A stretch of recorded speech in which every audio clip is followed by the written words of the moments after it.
Thank you very much. I'm Christopher Ronneberg with the Norwegian newspaper Aftenposten. A question for, or two questions for Ms. Bartlett here. As a journalist, I'm sure you can appreciate getting other impressions than empirical impressions from the ground. When you talk about the Syrian people and what the Syrian people want, how can you quantify that? Do you have any independent surveys where you can actually document that? And secondly, you talk about the corporate media, the Western media, the lies, and all of this.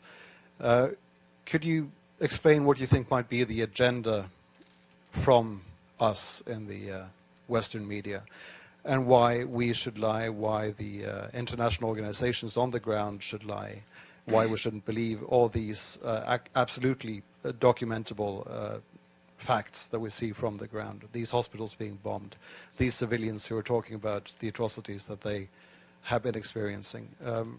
How can you justify calling all of us liars? Sure. Thank you. I mean, there are certainly honest journalists amongst the very compromised establishment media. Let's start with your second question. So, international organizations on the ground. Tell me which ones are on the ground in eastern Aleppo.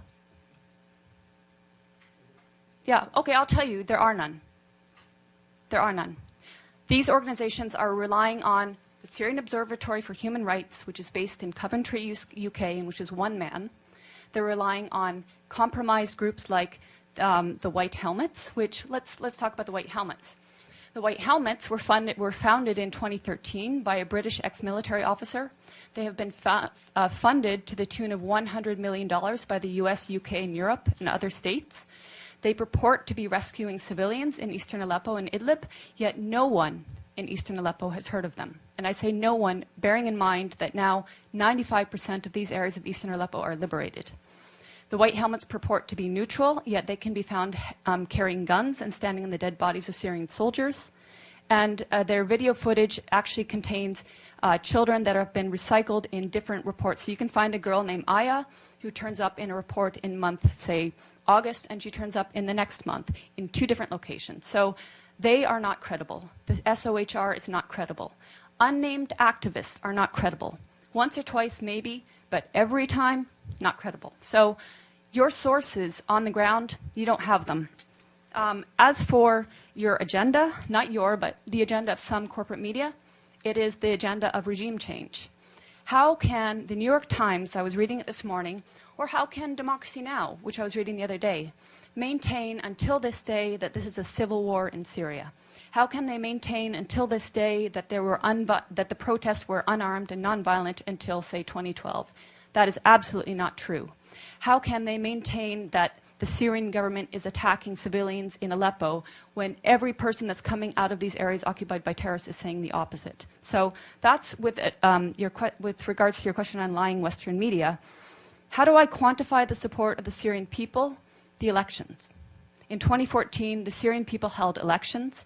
The voter turnout was 88%, including people in Lebanon, where I was during the elections in Lebanon, which were actually ran for 2 days, extended hours, people walking for kilometers to reach the embassy, including people who flew from their own countries like mine, which has criminally shut the Syrian embassy so that Syrian people have no rights, and including people within Syria who braved a torrent of terrorist mortars and missiles on election day. And yet, voter turnout rate was something like 88%, I believe.